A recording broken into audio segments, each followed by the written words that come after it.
जब मुझे देखा कि हमारे बुजुर्ग, हमारे नौजवान साथी, हमारे माताएं, बहनें, बच्चे अपने लुंगी को, अपने कपड़ों को, अपने जूतों को कीचड़ से बचाने का प्रयास करते हुए उनके साथ साथ चल रहे थे।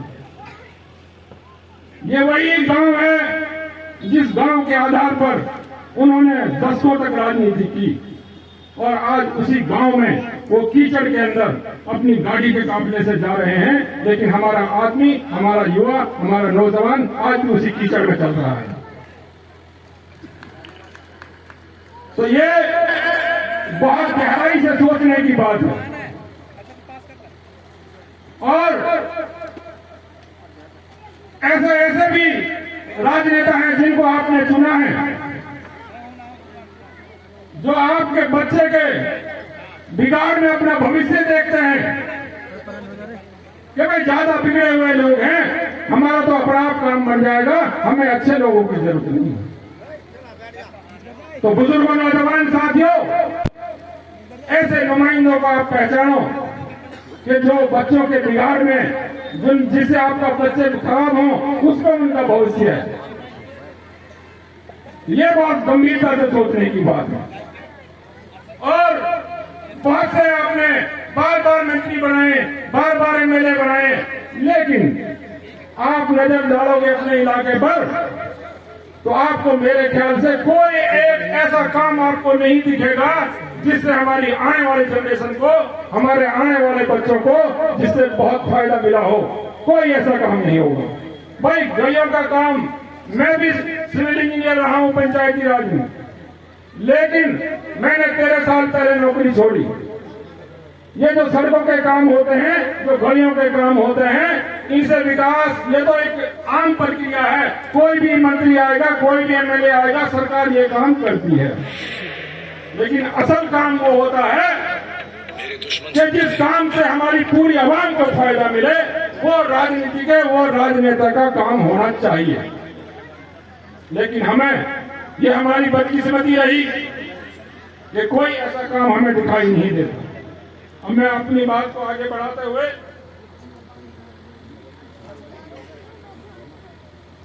जब हमारी कांग्रेस पार्टी की सरकार आई थी,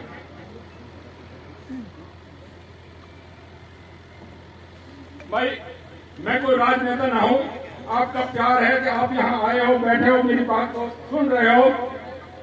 ये आपकी बहुत बड़ा बड़प्पन है कि आप मेरी बात को इतने गौर से सुन रहे हो।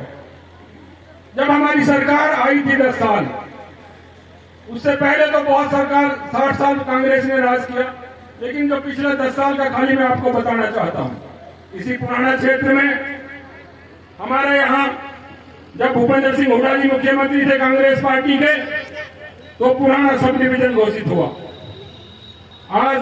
और उसके बाद एक गर्ल कॉलेज भी बना यहाँ पे, उसके बाद आईटीआई पुराना और पिंडवा में आईटीआई बनी,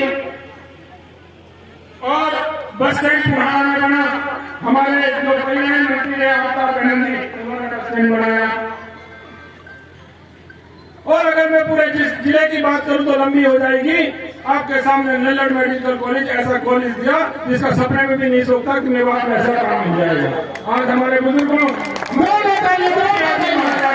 अपना इलाज आराम से कराता है।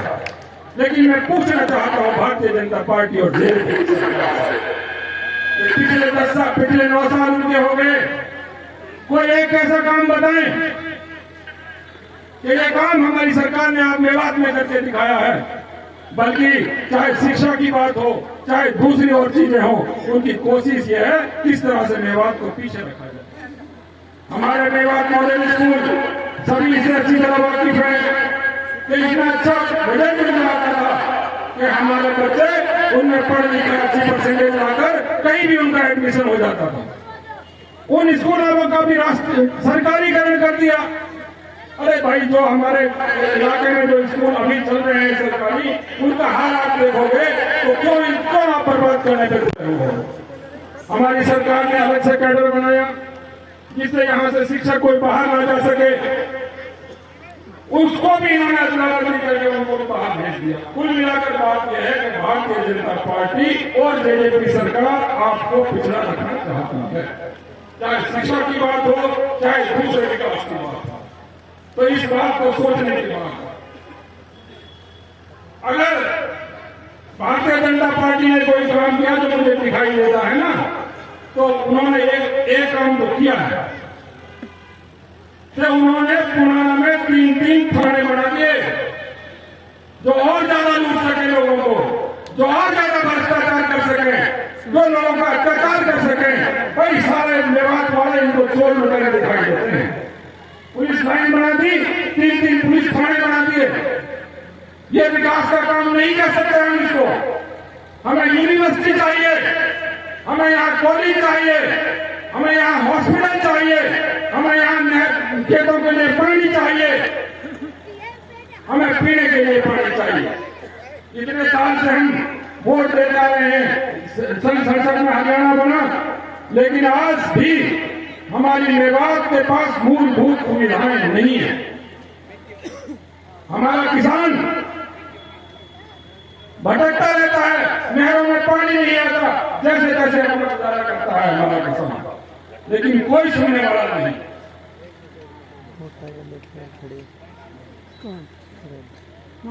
और इन्होंने एक काम और किया, जो हमारी जो पंचायती राज है, जो एक ऐसा बॉडी है कि जो ग्राम लेवल पे, गांव के लेवल पे विकास करती है, उसको भी इन्होंने पीछे धकेलने का काम कर दिया। 25 लाख रुपया सरपंच 1 साल में खर्च कर सकता है, 2 लाख रुपया महीना भी ना पड़े, 2 लाख के आसपास है। भाई ये बात बताओ, पूरे गांव में आदमी महीना में सरपंच 2 लाख में क्या काम कर लिया? तो मैं आपको विश्वास दिलाता हूँ, आने वाली सरकार कांग्रेस पार्टी की होगी और ये सारा जो इन्होंने बनाया है उनका पूरा काम इसको बदलने का काम करेंगे। और एक नया कानून पास हुआ, हमारे कांग्रेस और दूसरे विपक्षी दलों के सांसद इन्होंने बाहर कर दिए और एक नया कानून बना दिया। उसमें सबसे खतरनाक कानून जो बनाया है वो है ड्राइवरों की, गाड़ी चलाने वाला। हमारी मेवात का 60% बच्चे ड्राइवरी में हैं, उनके लिए इन्होंने ऐसा काम कर दिया कि गाड़ी चलाएगा तो बेचारे को 10 साल की जेल होगी और 5 लाख रुपए जुर्माना होगा। अगर वो गाड़ी छोड़ के भाग गया तो 10 साल की जेल और 5 लाख जुर्माना। भाई अगर वो एक्सीडेंट में वहीं खड़ा रहा, उसे वैसे ही मर जाएगा, उसको कौन छोड़ेगा? तो इस कानून को हम मांग करते हैं इस मंच के माध्यम से कि भारतीय जनता पार्टी को जनहित में फैसले लेने चाहिए, लोगों के विरोध में फैसले नहीं लेने चाहिए।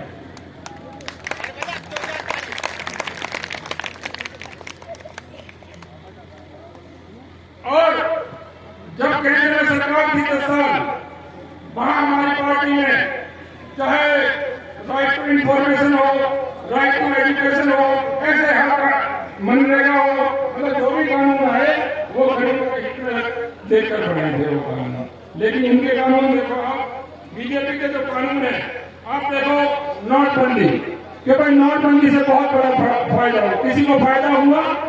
इतनी जनता परेशान रही, आज तक परेशान है। और किसानों के खिलाफ कानून लाए, हमारे किसान 1 साल तक बॉर्डर पर बैठे रहे। जब 700-750 किसान शहीद हो गए तब इनको समझ में आया कि ये कानून वापस लेना चाहिए। इन्होंने, इनका एक ही काम है, फूट डालो और राज करो। ना इनका हिंदू धर्म से कुछ लेना देना है, ये भी मैं आपको बता देना चाहता हूं। जब हरियाणा में आते हैं तो जाट और गैर जाट की बात करते हैं। भाई जाट हिंदू नहीं है क्या? तब कहां चला जाता है हिंदू? कहां? और जहां पे हिंदू मुसलमान की बात हो वहां पे हिंदू मुसलमान का फसाद कराकर हर तरीके से धर्म का इस्तेमाल इस तरीके से करते हैं कि जहां इनको जैसे फायदा हो उस तरीके से धर्म का इस्तेमाल ये लोग कर रहे हैं। इससे हमारा देश का विकास नहीं होने वाला, इससे हमारा देश विनाश की तरफ बढ़ रहा है। आज हमारा युवा बेरोजगार है, युवाओं को रोजगार नहीं मिल रहा, किसानों के पास हर चीज की कमी है। तो मैं कहना चाहता हूं